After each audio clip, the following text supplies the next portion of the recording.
1743rd episode of Nagpur's most happening Facebook live show. आज की बात शो का नाम women of the year, segment का नाम really want to thank Parik brother jewellers, Nagpur's best jewellery store, has been working for the Nagpur city ladies and families for past 75 years, more than that, 1947 से लेकर अब तक Pareek brother jewellers कोशिश कर रहा है नागपुर शहर की महिलाओं को खूबसूरत बनाए, वो अच्छी ज्वेलरी के साथ। The best of jewellery at Parik jewellers and their new store is at Bajaj Nagar. हमारी आज की मेहमान को मैं इंट्रोड्यूस करूं उसके पहले big thank you to Pahnawa boutique, Mampi reusable diapers for children, Live Fit with Pooja Shelke and also Orange City Hospital, Nagpur का हॉस्पिटल। मेरी आज की मेहमान जो है, इनका जन्म इंदौर में हुआ, ये नागपुर आई अपने क्यों नागपुर आई वो बताएंगी। साथ ही साथ अपने लेखन से, अपने गायन से, अपने वाचन से लोगों का मन मोह लेने वाली, अपनी कविताओं से लोगों के दिल में एक जगह बनाने वाली और साथ ही साथ अपने जीवन की सेल्फ हीरो रहने वाली मीनाक्षी मोहरिल हमारे साथ है। चलिए उनसे आज करें बात। वो है हमारी women of the year. Madam नमस्कार। नमस्ते मैम, स्वागत आपका आज की बात जी, में। बहुत शुक्रिया मैम, क्या हुआ ऐसा कि मीनाक्षी जी इंदौर से नागपुर आ गई? वो क्या, पिताजी की ट्रांसफर हो गई, ब्रूबॉन्ड कंपनी में थे वो जी, और ट्रांसफर होने की वजह से नागपुर में आ गए। मैं 6 साल की थी जब, और उसके बाद पूरी पढ़ाई, पूरा एजुकेशन, और अभी तक मैं नागपुर में ही हूँ, कहीं गई नहीं। मैम, लेकिन ये जो आपका लेखन है, गायन है, कविताएं लिखने का जो ये पूरी जो आपकी रुचि है, मैम, ये कहाँ से आती है? ये इसकी शुरुआत कहाँ से हुई? एक्चुअली मेरे पिताजी जो थे तो he was very good harmonium player, तो बहुत बड़े बड़े लोगों के साथ उन्होंने अकम्पनी दी है उनको, और फिर वो खून से मेरे इसमें आ गया कि हम लोग पूरे, यानी मायके से मेरे यहाँ संगीत पूरे हमारे खानदान में था। तो मैं तीसरी कक्षा से संगीत सीख रही थी जी। फिर संगीत विशारद थी, और जब मैट्रिक हुई तभी संगीत मेरा सब्जेक्ट था। कॉलेज में संगीत सीखी, और बाद में यानी गाने का बहुत शौक रहा है कि वो मैं गाने बगैर रह नहीं सकती।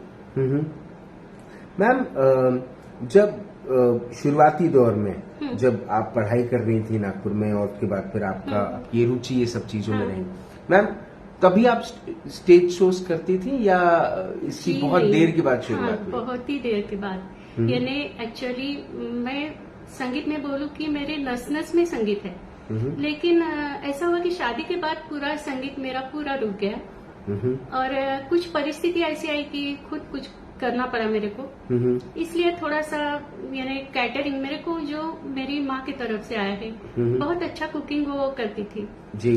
तो मेरा यानी जो बिजनेस रहा, तो इसलिए मैंने यानी कैटरिंग का बिजनेस, जो पहला नागपुर का पहला चपाती सेंटर मैंने खोला, और उसके बाद मेरा कैटरिंग 50 रुपए से शुरू किया मैंने, और उसको लेके 50 रुपए से 100 रुपए, फिर 5,000, 10,000, 15, 20, 25, 50।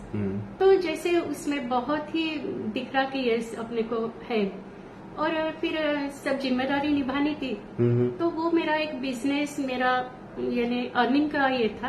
और लिखने के लिए बोले तो मैं इस तरह से लेखिका हुई या कवयित्री हुई कि कहीं तो भी क्या होता है कि थोड़ा सा एक आधी भावना रहती है, जैसे बहुत खुशी हो, बहुत गम हो। तो मेरी मम्मी जो थी वो बार बार बोलती थी कि अरे मीना, तू लिखती जा, तेरे पिताजी इतने अच्छा राइटर, उन्होंने आफ्टर रिटायरमेंट 15 से 16 किताबें लिखी, तो उनकी तू बेटी है, तू क्यों नहीं कुछ लिखती जी। और मैं बोलती थी कि मम्मी ऐसा नहीं होता, वो तो है कि जो आता है वो अपने आप, इन्हें उसके लिए एफर्ट्स लेके कुछ कर नहीं सकते, नेचुरली आना चाहिए, गॉड गिफ्टेड है जी।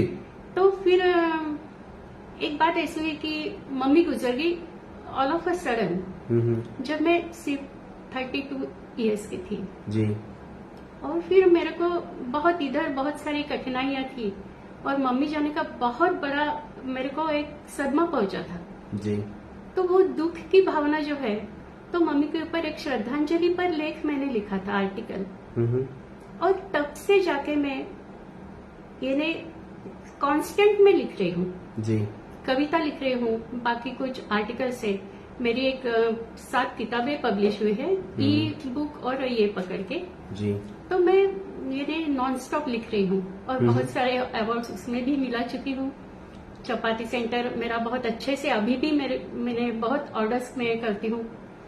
तो ये सब ऐसा चालू उस यानी इससे वो चालू हुआ और अभी तक चालू है। मैम जो भी परिस्थिति आई जीवन में, हाँ। मैम उस परिस्थिति में बच्चों को बड़ा करना ये एक ही लक्ष्य था या फिर अपने आप को स्थापित करना? नहीं, अपने आप को स्थापित करना ये तो बहुत सेकेंडरी बात थी मेरे लिए। मेरे को बच्चों का पालन पोषण करना था, उनको बड़ा करके अच्छा कुछ बनना है, ये बहुत यानी दिमाग में था पक्का। और फिर उसके लिए पैसे कमाना, इसलिए एक अच्छा ऐसा ये ढूंढना था कि कहाँ से, क्योंकि सर्विस के लिए बाहर नहीं जा सकती थी जी। जो घर बैठे मैं कर सकूं, तो उससे फिर वो मेरा कैटरिंग का बिजनेस मैंने चालू किया। मैम केटरिंग का जो बिजनेस होता है इसमें लोगों को लगता है कि ये अरे बहुत बढ़िया बिजनेस है, खाने वाला बिजनेस है, कोई दिक्कत नहीं है, लेकिन मैम बहुत परिश्रम लगता है, बहुत मेहनत लगती है। बिल्कुल कोई भी पर्याय नहीं वो मेहनत के लिए। यानी लगातार सवेरे 6 बजे से उठ के रात के 11 बजे तक मैं काम करती थी, जबकि बहुत सीजन रहता था जी। तो यानी खाना पीना सोना सब भूल जाना पड़ता है, सिर्फ रात को जो अपने को एक 4-5 घंटे की नींद मिल गई, बहुत खुश हम उसमें। आपके दोनों बच्चों ने ये आपके पूरे परिश्रम को किस तरह से देखा? बहुत अच्छे से, बहुत अच्छे से देखा। और वो मेरे लिए बहुत यानी हमेशा बोलते हैं कि बहुत ग्रेट हो आप। अभी एक बच्चा यहाँ जो है मेरे साथ, वो यानी एडवोकेट है, दूसरा है उसने इंजीनियरिंग किया पुणे में जो है, और मास्टर क्लास में वो काम करता है। और दोनों को बहुत ही लगाव है कि यस, अपनी मम्मी बाकी मम्मियों से थोड़ी सी अलग है, और उसने पूरी जिम्मेदारियां अपनी बहुत ही अच्छे से निभाई है और हमारा बहुत अच्छा पालन पोषण किया है। आज हम जो भी है वो मम्मी की वजह से अच्छे से अपने अपने यहाँ स्टेबल है। मैम मनोज कुमार की एक फिल्म में मनोज कुमार का डायलॉग था कि किसी चीज को दुनिया मतलब एक आदमी को सिर्फ 3 ही चीज तो चाहिए, रोटी, कपड़ा और मकान, है ना जी। तो रोटी तो आपको मिल गई है ना, जिसकी वजह से कपड़े भी मिल गए, मकान भी हो गया। मैम रोटी की आपके जीवन में क्या इम्पोर्टेंस है? क्योंकि आप एक चपाती सेंटर चलाती हैं, इसलिए मैं आपसे पूछ रहा हूँ जी। नहीं, चपाती सेंटर चलाती हूँ वो तो, और एक यानी अर्निंग का मेरा वो एक जरिया था कि अर्निंग उससे होना था, लेकिन चपाती तो बहुत ही नेसेसरी है ना अपने को। तो और यानी जो घर में बैठी है लेडीज, उनको तो कोई प्रॉब्लम नहीं, 4 चपाती 10 चपाती बना लेती है। चपाती सेंटर के पीछे वो था कि जो वर्किंग वुमेन्स है ना, कि जो सर्विस करती है और घर में कोई नहीं है, या बाई रखती है, पंडित रखते हैं, फिर भी वो ऐन वक्त पे छुट्टी ले लेते हैं जी। या घर में बहुत सारे मेहमान आए तो वर्किंग वुमन को बहुत प्रॉब्लम जाता है, तो उनकी कुछ अच्छी सुविधा अपन उनको दे सके जी। तो बाकी तो खाना यूं ही बन जाता है, यानी चपाती छोड़ के, यानी कुकर में दाल चावल चढ़ा ली, इधर सब्जी बघार ली, तो चपाती के लिए वहाँ खड़े रह के काम करना पड़ता है लगातार जी। तो वो काम उनका हल्का हो गया, उनकी बहुत उनको सुविधा मिली कि अपने को बस चपाती ला लिए, बाकी तो हम कर लेंगे। फिर चपाती के साथ साथ बाकी, और चपाती सिर्फ चपाती नहीं बनाई मैंने, चपाती के अंदर जितनी भी सब्जी आती है, यानी उसमें भाकरी भी है, उसमें खोआ रोटी है, उसमें पुरन की रोटी है, उसमें पराठे है, वो सब अलग अलग टाइप्स में लोगों को देती रही। मैम कठिनाइयाँ क्या क्या आई? कठिनाइयाँ तो बोलो तो वैसे बहुत ज्यादा नहीं, लेकिन जो ये वर्किंग यानी जो अपने यहाँ काम करते हैं जी, सर्वेंट्स का प्रॉब्लम वो बहुत बार आता है, क्योंकि अपन ने ऑर्डर ले ली जी, 500 रोटी बनानी है जी, और यदि अपने काम करने वाली मौसी लोग जो है वो नहीं आई, अरे बाबा, तो तुम्हारा यानी अपनी वो तैयारी चाहिए मन की कि ये 500 रोटी मैंने बनानी ही है, और वो दिए वक्त पे उनको डिलीवर करनी भी है। बिल्कुल। तो वो तैयारी रखनी पड़ती मन की, और खुद को यानी तैयार रखना पड़ता है कि ये नहीं आई, अभी 5 मिनट में नहीं आई, तो ये सब मैंने बनाना है। और मैं वो खुशी से बनाऊंगी, ना कि जबरदस्ती। मैम, एक तरफ आपके बच्चे बड़े हो रहे थे, हाँ। दूसरी तरफ आप केटरिंग और ये सब हाँ। रोटी बनाने का काम कर रही थी, और जब आप पीछे पलट कर देखती हैं तो आप एक ऐसे व्यक्ति की बेटी हैं जिन्होंने अपना जीवन जो है वो बड़े आलीशान तरीके से जिया है। स्थिति जो भी बनी, बराबर। आपने उसको एज अ चैलेंज लिया और आप काम करके आगे बढ़ती रही। बराबर। कौन से ऐसे कुछ ऐसे क्षण भी आते होंगे जब मैम कहीं ना कहीं आप थोड़ा सा बिखरती होंगी, थोड़ा सा टूटती होंगी, कैसे अपने आप को गैदर करती थी? जी हाँ, इसके लिए मेरे पास बहुत अच्छा तरीका है। यानी कोई उसको अंधश्रद्धा बोले या वो मेरे को मालूम नहीं, लेकिन जहाँ अपन श्रद्धा भक्ति रखते हैं ना, तो वहाँ वो पूरा बोझ हल्का हो जाता है। मेरे गुरु है श्रीपाद श्री वल्लभ पीठापुर में, या भगवान दत्त गुरु है, स्वामी समर्थ, वो सब एक ही इसके हैं। तो मैं श्रीपाद श्री वल्लभ की परम भक्त हूँ। तो जब भी मेरा मन कहीं इधर उधर भटकता है तो मैं उनका जाप कर लेती हूँ, उनका चरित्रामृत पढ़ती हूँ, और मेरे को ये हमेशा मालूम है कि वो हमेशा मेरे साथ में है। मैं वो फील करती हूँ, क्योंकि वैसे वैसे अनुभव मेरे को आए। 2 एंजियोप्लास्टीज हुई मेरे 3 साल पहले, जबकि लॉकडाउन लगा जी। तो पूरा यानी हार्ट फेल हुआ था, यानी जाने के बाद डॉक्टर ने बोला। लेकिन उस रात मैं जहाँ पीठापुर रहने वाली थी मेरी सहेलियों के साथ जी, लेकिन सहेलियां वहां पहुंची, मेरी यानी तबीयत की वजह से मैं नहीं जा पाई, डॉक्टर ने मना किया था। लेकिन वो बात इतनी मालूम नहीं थी कि अपने को इतना हार्ट का यानी दौरा अपने को पड़ा है या कुछ। और फिर उस रात मैंने बेटे को उठाया, बोला ऐसा ऐसा हो रहा। तो फिर कुछ ऐसे टैबलेट्स खाई, पेन किलर खाई, एंटासिल खाई, और रात को पीस हो गई। डॉक्टर को बोला बीपी बढ़ा था, वो बोला एडमिट हो जाना, फिर भी नहीं हुई, उस रात नहीं हुई। तो पूरी रात भर श्रीपाद श्री वल्लभ मेरे सर को उनके गोद में लेके मेरे को बिल्कुल सुला रहे थे अच्छे से। और उसके बाद 2 दिन बाद मेरी एंजियोप्लास्टी हुई, जो कि 100% एक पूरी ब्लॉक थी जी। और दूसरा 85%। तो अपन श्रद्धा भक्ति रखते हैं तो जरूर अपने गुरु है, अपने जो भगवान है, वो अपने साथ हमेशा रहते हैं। मैम, सहेलियों की आपने बात करी, आपकी ऐसी कौन सी सहेली है जो कई वर्षों से आपके साथ है? मेरी लोग बहुत सहेली, अभी लास्ट वीक मेरी स्कूल में हम एक कक्षा में थे, मेरी 9 सहेलियां मेरे घर आई थी खाना खाने। और एक जो ऐसा, कितनी भी सहेलियां रहे तो एक सहेली रहती है कि जो पूरा अपना ये जानती है, कण कण जानती है जी। तो वो जो सहेली वो अपने खास दिनों में रहती है जी। तो कॉलेज में जब प्री यूनिवर्सिटी से लेके यानी फाइनल होते तक, उसका मैके का नाम माणिक जोशी, अभी सुनेत्रा उद्धव जी, बहुत ही गहरी दोस्ती। यानी अभी भी वो अमेरिका में है, वो अभी वहां से मेरे को देखती होंगी, तो अभी वापस आएंगे, और हम एक भी यानी बात हम आपस में छुपाते नहीं है। तो इसलिए वो मेरे को पूरी जानती है, मैं उसको पूरी जानती हूँ, और ये अभी 50 साल हो गए हमारी ये दोस्ती है। मैम, जब एक घर में 2 बेटे होते हैं, हाँ। तो क्योंकि मेरे भी 2 बेटे हैं मैम, तो मैं समझता हूँ उन दोनों बेटों के अपने अपने भाव हैं और अपने अपने तरीके हैं। उन्हें बैलेंस करके चलना ये माता पिता के लिए बड़ा डिफिकल्ट और बड़ा चैलेंजिंग होता है। आपने तो मैम एक समय आया जब आपने माता और पिता दोनों का रोल निभाया, कितना डिफिकल्ट है मैम? हाँ, है तो सही, लेकिन जबकि अपने को मालूम है कि ये दोनों रोल अपन ने निभाने हैं, तब बच्चों का भी साथ वैसे ही रहता है। तो बच्चे भी उसी तरह से अपने को साथ देते हैं, और अपन जैसे बोलते हैं हाथ की 5 उंगलियां सरी की तो रहती नहीं, कोई इंट्रोवर्ट है, कोई एकदम आउटस्पोकन है, तो वो अपने को मालूम रहता कैसे उनको हैंडल करना है।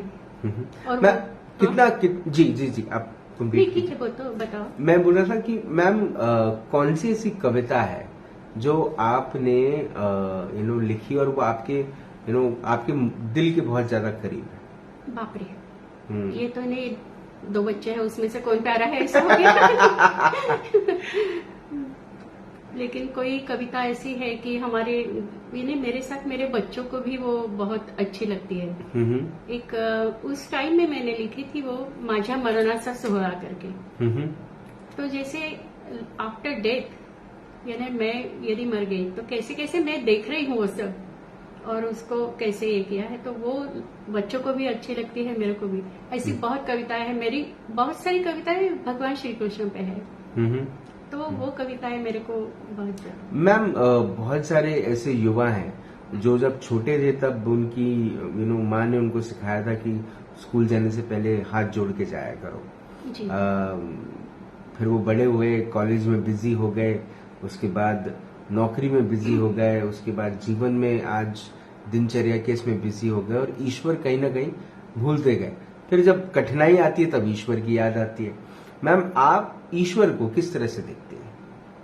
नहीं, मैं ईश्वर को जब भी बोली कि वो हमारे साथ रहते हैं, अपन जैसे भी उनको, और जरूरी नहीं सबका एक ही टाइप से कोई ईश्वर को मानता हो। मेरा बड़ा बेटा जो है, ये जो है यहाँ पे गजानन महाराज की पीछे तस्वीर लगी है जी, डेली वो एक चैप्टर वो पोथी का पढ़ता है। और हमारे घर में गणपति, महालक्ष्मी, वो सब पूजा बड़े इसमें होती है। छोटा बेटा है, वो भी यानी बहुत हाथ जोड़ के वो बैठेगा नहीं, लेकिन मन में जाते आते उनको वो आदत है कि आते जाते भगवान को नमस्कार किए बिना वो नहीं जाते बाहर। और बहुत बचपन से अपन वो संस्कार डालते हैं कि भाई शाम को दिया लगाया है तो आपने शुभं करोति बोलना है या भगवान को हाथ जोड़ना है। बहुत छोटे थे तब बड़ों को नमस्कार करके उनके आशीर्वाद लेना है। अब थोड़ा थोड़ा बदल होते जाता है। मैम बहुत सारे पुरस्कारों से भी आपको सम्मानित किया गया है जी। जहाँ पे आप एक यंग कवियत्री, एक सुलझी हुई कवियत्री, एक इम्पैक्ट रखने वाली कवियत्री से आपको बहुत सारे पुरस्कार मिले हैं। मैम ये पुरस्कार जब मिले तो कहीं ना कहीं आपने नहीं सोचा कि आप किताबों में थोड़ा सा और लिखना शुरू करें, अपनी किताबें बनाएं और वो केटरिंग छोड़कर लेखिका बन जाए फुल फ्लेज? नहीं, यही सवाल मेरे को बहुत जन ने पूछा कि आप यदि राइटर है और आपका यानी लिखना एक भाग हुआ और चपाती सेंटर तो आप लिखते हैं, चपाती सेंटर कैसे आप चला लेते? तो मैं बोलती हूँ ये लिखना और ये मेरी हॉबी है और मेरे को खुद को वो लिखे बिना चैन नहीं पड़ता। और चपाती सेंटर मेरी यानी अर्निंग का सोर्स है जी, इसलिए वो भी करना जरूरी है। और जो खाली वक्त मिलता है उसमें बहुत सारी किताबें पढ़ती हूँ मैं, और उसमें फिर मेरा जो लिखना है स्टोरीज ये वो, तो मेरी अभी भी वैसे 2 ई बुक पकड़ के 7 किताबें मेरी पब्लिश हुई है। कुछ नागपुर से है, कुछ पुणे से है, कुछ मंगलवेढ़ा उधर वहां से है, और अभी भी एक कादम्बरी बोले तो नॉवेल पूरा, और बच्चों के लिए लिखी हुई कुछ स्टोरीज है उसके भी यानी वो किताब निकलने वाली है, और कविता की। मैम आकाशवाणी पर भी आपको शो करने का मौका मिला, कैसा था वो एक्सपीरियंस? मैं आकाशवाणी से बहुत बचपन से जुड़ी हूँ, यानी वो छोटे बच्चों के प्रोग्राम में भी मैं जाती थी, काम करती थी। तो वहाँ पे यानी बाल विहार, फिर युवा वाणी जो यंग लड़के और लड़कियों के लिए था, फिर लेडीज के लिए वनिता विश्व, तो उसमें अभी भी मैं कभी पोएम्स या स्टोरी टेलिंग ऐसा वहाँ पे निभाती हूँ। बहुत अच्छा एक्सपीरियंस है वहाँ का। मैम आपके जीवन के जो एक्सपीरियंसेस हैं, क्या आप वो आपको ऐसा लगता है कि आपने यंग महिलाओं को, यंग लेडीज को शेयर करना चाहिए? बिकॉज जब बात आती है मैम आज निभाने की, जी मैम, एक होता है विवाह और एक होता है विवाह निभाना। बराबर मैम, जब तक सब अच्छा होता है तब तक सब ही अच्छे होते हैं, लेकिन जैसे ही चीजें खराब होना शुरू होती हैं रिश्ते भी खराब होना शुरू होते हैं, वो कड़वाहट रिश्तों में आ जाती है। मैम पति पत्नी के रिश्तों को आप किस तरह से देखते हैं? जी देखिए, तो बहुत सुंदर रिश्ता है वो।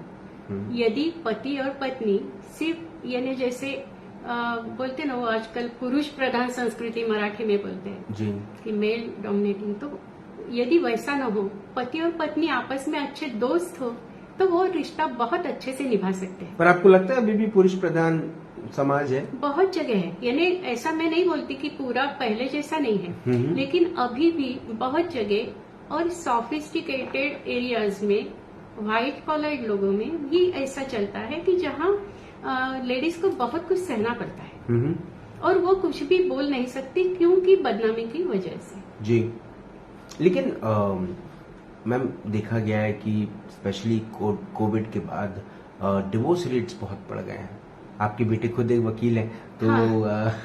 ये मैं आपसे हाँ, उनसे बिल्कुल। उन्हें ज्यादा पता होगा इस Openly। बारे में, लेकिन हकीकत है मैम, हाँ, डिवोर्स openly, बहुत हाँ, ज्यादा right। रेट्स बढ़ते जा रहे हैं, Yeah। जो एक कंसर्न का भी विषय है। मैम, आप क्या वजह मानती हैं जब आप आज के समाज को देखती हैं, आज के युवाओं को देखती हैं, आज के कपल्स को देखती हैं, क्या सोचती हैं? एक तो यानी आपस में अंडरस्टैंडिंग बहुत कम है, हम्म, और आजकल ये जो सोशल मीडिया है, जी दिन रात मोबाइल पे लगे रहते हैं। जी वहां से जो कुछ फेसबुक फ्रेंड्स है जी, या व्हाट्सएप पे चैट्स चलती है। इंस्टाग्राम भी है मैडम। बराबर जी। बराबर जी। मैं थोड़ा आगे चलने वाली थी। ठीक है, तो वहां पे भी यदि वो सब ना, जितना एडवांस उससे अपने को बहुत कुछ फायदे हैं ना, उतने ही उसमें बहुत सारे नुकसान भी है। नुकसान भी है, बहुत जी। सारा नुकसान है, क्योंकि घर में बच्चों की तरफ भी ध्यान देना होता नहीं। इतनी लेडीज उसमें इन्वॉल्व हो चुकी है कि उनको ये नहीं रहता कि अरे मेरी बेटी को या बेटे को भूख लगी है, उसके सोने का टाइम हो गया, उसको नहलाना है उसको, तो वो सब सेकेंडरी हो गया है, जो कि इम्पोर्टेंस उसको मिलना चाहिए। जी और ये मीडिया वाली बात बहुत। मैम, महिलाओं में कितना, लड़कियों में कितना ये आया है बदलाव वक्त के साथ? बदलाव कुछ अच्छा आया है और कुछ बुरा आया है। यानी जहाँ की बहुत फ्री रहना बोले तो वो फ्री रहना बहुत ज्यादा, हद से ज्यादा हो गया है। यानी बहुत जगह अभी देखते हैं कि पहले अपन सोचते थे कि सिर्फ लड़के या जेंट्स लोगों में ड्रिंक्स या बाकी आदतें, लेकिन आजकल देखते हैं तो सिगरेट बोलो, ड्रिंक्स बोलो, लड़कियां भी हॉस्टल में रहती है। और मेरे खुद का भी हॉस्टल था गांधीनगर में, तो हॉस्टल की लड़कियां भी ये सब करती है। मम्मी और पिताजी को मालूम नहीं रहता कि अपनी बेटी क्या कर रही है। घर से ट्यूशन के पैसे या और यहाँ इधर इतने पैसे भरने होते हैं, लेकिन वो पैसे वो सब इसमें उड़ाती है, और इसलिए उनको बॉयफ्रेंड चाहिए। वो बॉयफ्रेंड उनको पैसे देता है खर्च करने के लिए, और वो मजे मार के दूर हो जाता है। जी मैम, चपाती सेंटर चलाना आजकल की लड़कियों के लिए हो सकता है कि बहुत छोटा काम है, लेकिन अगर आपको किसी लड़की को ये समझाना रहे कि चपाती सेंटर के फायदे क्या हैं, तो क्या फायदे हैं मैम? बहुत सारे फायदे हैं। एक तो बहुत कम इन्वेस्टमेंट है। जो सामान घर में है उसी से आप चपाती सेंटर चला सकते हैं। जी, आपके पास बेलन है, पोलपाट है जी, आटा घर में है, गैस है, जी, तो आप एक 10 रोटी से तो शुरू करो। 10 रोटी से शुरू करो, उसमें इन्वेस्टमेंट ज्यादा नहीं है, फिर आपको ही पता चलेगा कि उसमें कितना फायदा है। जी। क्योंकि मैंने 500 रोटी एट ए टाइम अकेली ने बेली है। अरे बाबा। हाँ, और मेरे चपाती सेंटर में जितनी लेडीज थी ना, तो हर लेडीज को प्रॉब्लम था कि घर में आदमी यानी हमेशा दारू पी के आ रहा, कमाता नहीं है, बच्चे तो है, तो उनके 5-6 लेडीज के पूरे संसार मेरे चपाती सेंटर के भरोसे उन्होंने अपने घर को खड़ा किया है। जी मैम, अब आगे क्या करना चाहती हैं, क्या लक्ष्य है? लक्ष्य अभी तो मतलब कुछ चीजें और बची होंगी बकेट लिस्ट में? बकेट लिस्ट में ना, मेरे को ना बहुत यानी जर्नी करने का बहुत शौक है, जो कि मैं अभी 2-3-4 साल हो गए कि मैं बहुत घूम रही हूँ इधर उधर। और ऐसा नहीं कि कोई यानी भगवान के स्थान पे जाना अच्छा ही लगता है, लेकिन कहीं भी मेरे को यानी भटकना बोलते ना, वो भटकते रहो इधर उधर, बस एंजॉय करो, वो मेरे को बहुत अच्छा लगता है। और काफी कुछ लिखना है, अभी तो पूरा कुछ अचीव किया नहीं है जी, क्योंकि और सीखना भी है, क्योंकि यानी बोलते हैं ना कि अपन ने हमेशा स्टूडेंट की भूमिका में रहना चाहिए। बिल्कुल। तो जो भी सीखने को मिले वो मेरे को सीखना है।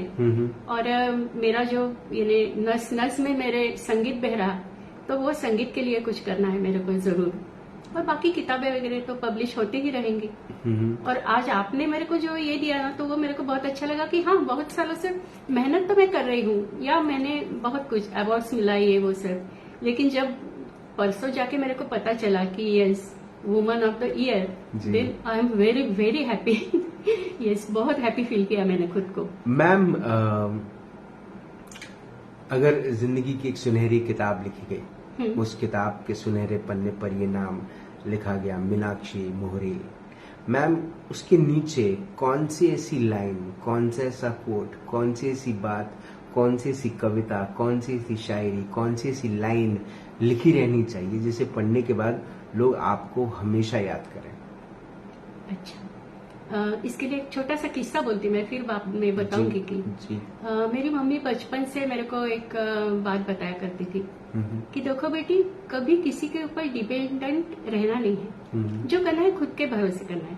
एक मराठी में कहावत है ऐसी कि जो दुसऱ्यावरी विसंबला त्याचा कार्यभाग बुडाला। जो दूसरे के ऊपर भरोसे पे रहा है, उसने उसके भरोसे यदि कुछ काम किया तो उसको डूबना ही है जी। और मेरा खुद का प्रिंसिपल है कि चल अकेला जी।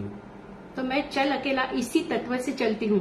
मैंने कभी मेरे बिजनेस में, मेरे इसमें किसी को पार्टनर नहीं रखा जी। जो नुकसान है मेरा है, जो फायदा है मेरा है, जो प्रसिद्धि है मेरी है, और जो भी यदि नहीं चला तो भी वो मेरा है।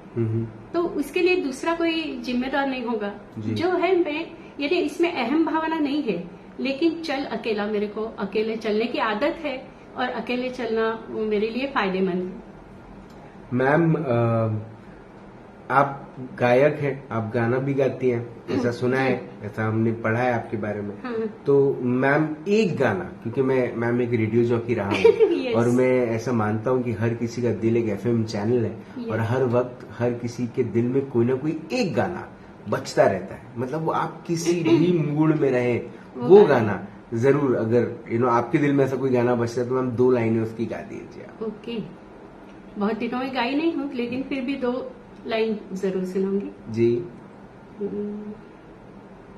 ये रातें, ये मौसम, नदी का किनारा, ये चंचल हवा, कहाँ 2 दिलों ने कि मिलकर कभी हम न होंगे जुदा।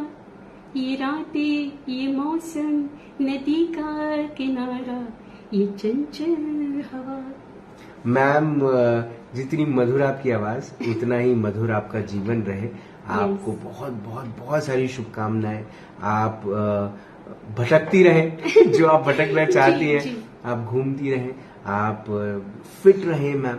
आप दोस्तों के साथ एक बहुत अच्छा वक्त आप बिताएं।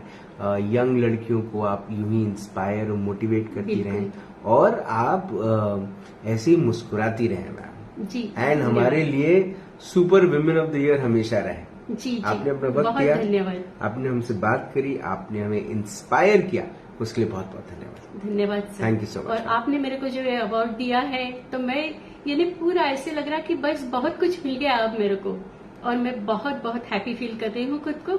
बहुत धन्यवाद। Thank you ma'am, thank you so much. Meenakshi Mohril ma'am से मुलाकात हुई, बात हुई in this exclusive episode of राज की बात विमेन ऑफ द ईयर। देखिए, कई बार ना रविंद्रनाथ टैगोर की कई सारी ऐसी कविताएं हैं जो पढ़ने का मौका मुझे मिलता है। उसमें से एक कविता उनकी मेरी नंबर 1 फेवरेट कविता है, वो है एकला चलो रे। अकेला इंसान जो है वो कई बार हिमालय को भी छोटा महसूस करवा देता है, जिसके अंदर में उसकी कोशिश है, उस कोशिश के पीछे उसका समर्पण और उस समर्पण के पीछे उसकी भाव शक्ति।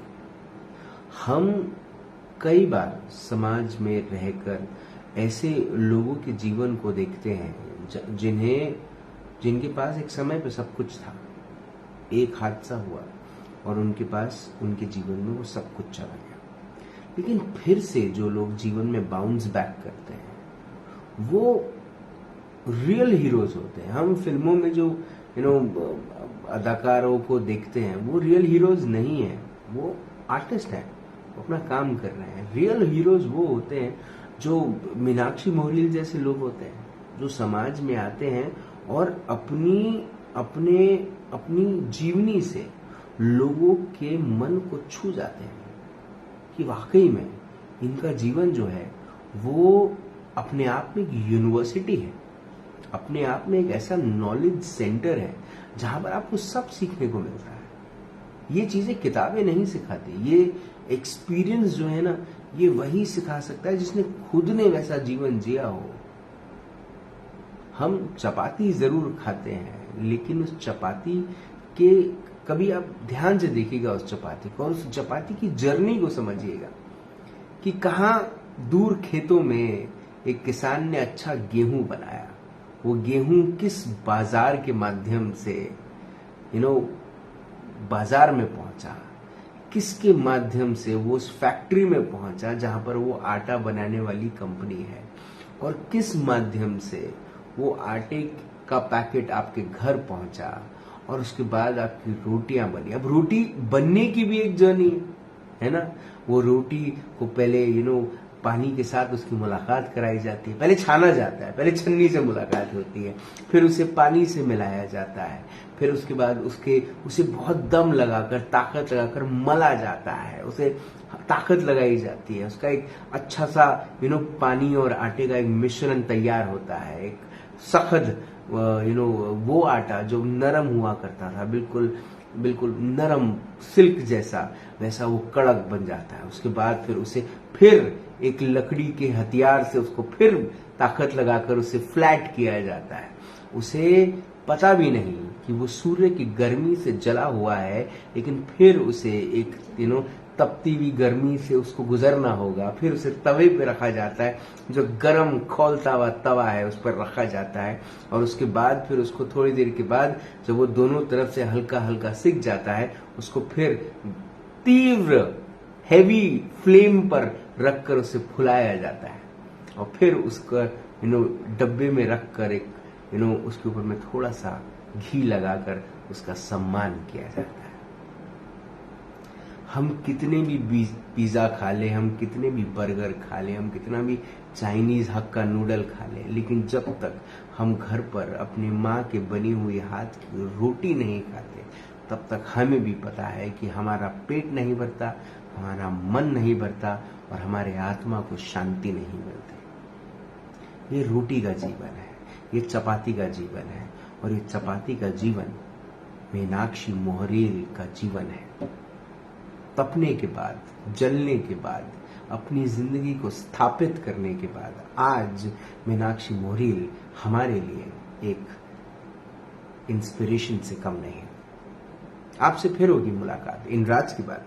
तब तक आप अपना ध्यान रखें, सुरक्षित रहें, स्वच्छ रहें, स्वस्थ रहें, मस्त रहें, खुश रहें, व्यस्त रहें, परिवार के साथ एक अच्छा वक्त बिताएं। और अगर आप किसी माँ को अपनी बेटी के साथ बहुत क्वालिटी टाइम बिताते हुए देखते हैं, वो बेटी को अपनी माँ की छोटी उंगली पकड़कर चलते हुए, उसके हर भाव को समझते हुए, उसके हर जीवन के सलीके को समझते हुए आगे बढ़ते हुए देखते हैं, और उस बच्ची के आंखों में वो खुशी, वो चमक देखते हैं, तो समझिए आप मीनाक्षी मोहरेल बन रहे हैं। जिंदा रहें। जय हिंद।